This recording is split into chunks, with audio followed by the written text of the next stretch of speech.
राधे राधे महाराज जी।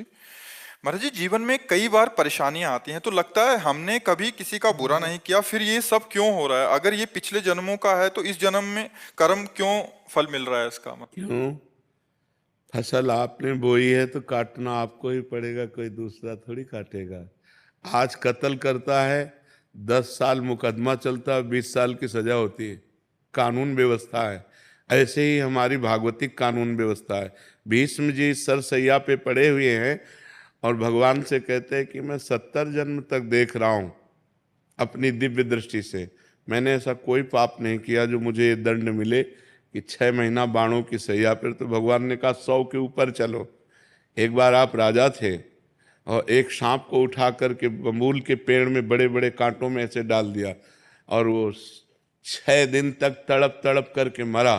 उसी का परिणाम आपको 6 महीने बाणों की सैया में। तो एक बार किसी एक आदमी का कत्ल किया तो उसको 50,000 जुर्माना या 1 लाख जुर्माना और आजीवन सजा, क्या दंड मिलते हैं? नहीं मिलते। तो हमारे तो न जाने कितने पाप हैं। अब कौन ऐसा शरीरधारी है जो झूठ नहीं बोल रहा? कौन ऐसा शरीरधारी जिससे पाप नहीं हो रहा? ये तो बात कह देना कि हमसे तो कोई गलती ही नहीं हुई, हमसे तो कोई पाप ही नहीं हुआ, ये बिल्कुल हम अविवेकपूर्ण मानते हैं। नहीं, ऐसा नहीं है। हम सबसे गलतियां होती हैं और उसी भगवान के दरबार में अन्याय नहीं है, क्योंकि वहाँ किसी के गवाही की जरूरत नहीं है। वो सर्वव्यापी परमात्मा आपके हृदय में ही बैठा हुआ है। मत्ता परतरम नान्यत किंचिदस्ति धनंजय, मेरे सिवा और कुछ है ही नहीं, तो उसको गवाही की क्या जरूरत है? वो देख रहा है। तो हमको बहुत धैर्यपूर्वक चलना है। देखो, हम कई बार बता चुके हैं कि हमारे शरीर की रचना 2 कर्म से हुई है, पाप और पुण्य। दोनों के मिश्रण से मनुष्य शरीर बनता है। केवल पाप से यातना देह का निर्माण होता है जो नरक में मिलता है। केवल पुण्य से देव देह का निर्माण होता है जो स्वर्गलोक, महारलोक, जनोलोक, तपलोक, सत्यलोक आदि में। लेकिन मनुष्य लोक में दोनों मिश्रित होते हैं, पाप और पुण्य। तो जिस अवस्था में जो हमें दुख मिलना है वो कर्म हमारे ऊपर लागू हो जाएगा। अगर पुण्य कर्म लागू है तो हमें सुखद अनुकूलता प्रशंसा मिलेगी। अगर पाप कर्म लागू है तो दुख, प्रतिकूलता, निंदा मिलेगी। वो हमारी वैसी बुद्धि हो जाएगी, जैसी हो भवतव्यता तैसी बने सहाय, आप ना आवे ताहि पे ताहि तहां ले जाए। अचानक आपसे ऐसी क्रिया बन जाएगी कि आपकी निंदा होगी, आपकी अवहेलना होगी। अचानक आपसे ऐसी क्रिया बन गई, दांव लग गया, कि आपकी प्रशंसा होगी, आपकी जय जय हो जाएगी। वो पूर्व कर्मों का विधान चल रहा है। तो फिर मनुष्य जन्म में महानता क्या है? अब नवीन हमसे पाप ना होने पावे। अब नवीन कर्म हम ऐसे ऐसे समझ समझ के करें कि हमारी आगे की जो जन्म हो या आगे जो हमें मिले वो बहुत अच्छा ही हो। पाप कर्म नहीं होने चाहिए। अब हमसे गलती नहीं होनी चाहिए। अब लो नसानी अब नान सही हो। तो ये पक्की बात समझ लीजिए कि अपने कर्म को ही भोगना पड़ रहा है। इसमें बिल्कुल संशय न कीजिए कि मैंने तो पाप नहीं किया। किसने प्रश्न किया था? ईमानदारी से देखो सखी, वृंदावन में बैठी हो, ईमानदारी से जब से तुम्हें याद है तब से अब तक देखो, केवल इसी जन्म में क्या आपसे पाप नहीं हुई? क्या आपसे गलती नहीं हुई? आप विचार करके देखिए, हमसे पूर्व जन्म में कितनी गलतियां हो गई हैं। इतनी गलतियां हो गई कि भगवान ने कृपा करके मुझे मनुष्य शरीर दिया है। मेरे कर्म से मनुष्य शरीर नहीं मिला। कबहू का करी करुणा नर देहि, देत ईश बिन हेत स्नेहि। अब भी भगवान की कृपा देखो कि आप साधु समागम में बैठी हो, आप वृंदावन आई हो, संत समाज में बैठी हो। अब मोहि भाव भरोस हनुमंता, बिनु हरि कृपा मिले नहीं संता। तो भगवान तो आपको दुलार ही कर रहे हैं, भगवान तो आपको कृपा ही कर रहे हैं। पर अब हमने गलती की है तो वो भोग तो हमें भोगने पड़ेगा। और महाराज जी, इस जन्म का कब भोगना पड़ेगा? अगला। जब अभी जो वर्तमान में गलतियां, अगला।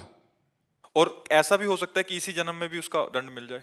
भयानक अपराध, भयानक अपराध, जैसे आप संत द्रोह कर दो, संत निंदा कर दो, किसी संत को मार पीट दो, फिर आपको भयंकर, आपको कष्ट। साधु अवज्ञा तुरंत भवानी, भक्तन निंदा अति बुरी भूल करे, जिनको के सुकृत बहुजन्म के छिन्न मिटाए को। तुरंत अकाल मृत्यु का विधान बन जाएगा, तुरंत अकाल मृत्यु का विधान बन जाएगा, तुरंत भयंकर कष्ट देने वाला योग लग जाएगा। महाराज जी, ये भागवतिक विधान है। भौतिक विधान है। 2 मिनट में किसी को मार दिया, इसके बाद आजीवन कारागार, और उसको ऊपर से बोले 1 लाख रुपया जुर्माना। तो ये जो हम भोगने आते हैं मृत्यु लोक में, जुर्माना भोगने आते हैं, मूल सजा तो नरक में मिलती है, ये जुर्माना यहाँ होता है, उसको भोगना होता है। तो जो हमें भोगने को मिला उसे मिल, आगे हम कोई पाप कर्म नहीं करेंगे, आगे हम अच्छा भजन करेंगे तो हमें अच्छा मिले। महाराज जी, लोग कहते हैं नरक तो किसने देखा है? अब कह दो कि किसने देखा, जब चोरी करोगे और जब तुम्हारे डंडा चलेंगे और जब जेल जाओगे तो अपने आप जान जाओगे कि जेल किसे कहते हैं। बोले किसने देखा है जेल?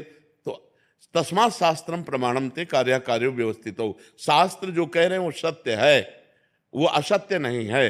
अब हमें बहुत छोटे हैं, कूप मंडूक हैं, जैसे कुआं का मेढक है ना, एक समुद्र का मेढक गया तो कुआं के मेढक ने कहा कहां से आए? बोले समुद्र से। बोले तुम्हारा समुद्र कितना बड़ा है? इधर से इधर उछला कुआं का मेढक। बोले इतना बड़ा है? बोले नहीं। बोले इतना बड़ा है? बोले नहीं। बोले जिंदगी भर तू उछलता रहे तो भी तू समुद्र की था नहीं पा सकता। अनंत ब्रह्मांडों के रचयिता भगवान ने रचा है, स्वर्ग नरक पाप पुण्य उसका फल दोनों रचे और आपको छूट दे दी है, आप पाप कमा लो या पुण्य कमा लो। तो मनमानी आचरण करने में कोई तो मानता नहीं है, और जब परिणाम आता है तब भगवान को कोसता है। तो ये विधान भगवान का बनाया हुआ आपके कर्म के अनुसार है, आपने जो कर्म किया उसके अनुसार विधान बनाया हुआ है। को न काहू के सुख दुख कर दाता, निज कृत कर्म भोग सुन भ्राता। इसीलिए जो धर्मात्मा पुरुष होते हैं, शास्त्र को जानने वाले होते हैं, एक भी कदम गलत नहीं रखते। भाई मैं नहीं पाप कर्म नहीं करूंगा, तो मुझे मार डालो पाप कर्म नहीं करूंगा, चाहे जितना कष्ट दो मैं अधर्म नहीं करूं, क्योंकि जानते हैं कि अधर्म जो है ब्याज के ऊपर ब्याज लग करके ऐसा फलीभूत होगा कि हमारे पुरखा पानी पा जाएंगे भोगते भोगते।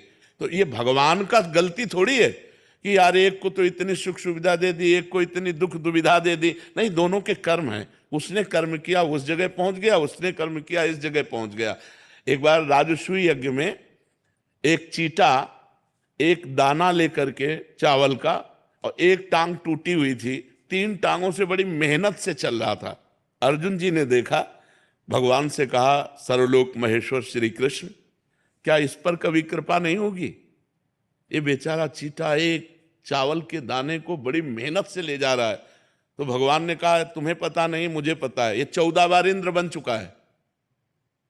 राजसूय यज्ञ का वो चीटा जो एक दाना चावल बड़ी मेहनत से ले जा रहा था, वो 14 बार इंद्र बन चुका है। महाराज नहुष इंद्र के पद में थे और व्यभिचार प्रवृत्ति से इंद्राणी के साथ भाव गलत किया तो तुरंत जो है अजगर की योनि में आ गए। कर्म तुरंत देखो ना, बड़े बड़े अधिकारी को सस्पेंड कर दिया जाता है। आप अपने कर्म जहां उत्तम किए तो आप चढ़ते चले जाएंगे। बुद्धिमान वही है जो सुख दुख को भोग कर भजन करते हुए नया पाप न करे और अपने जन्म को भगवान में समर्पित कर दे। यहां का यश कितने मिनट का? जब तक तुम्हारा शरीर छूटा कौन पूछता है यार?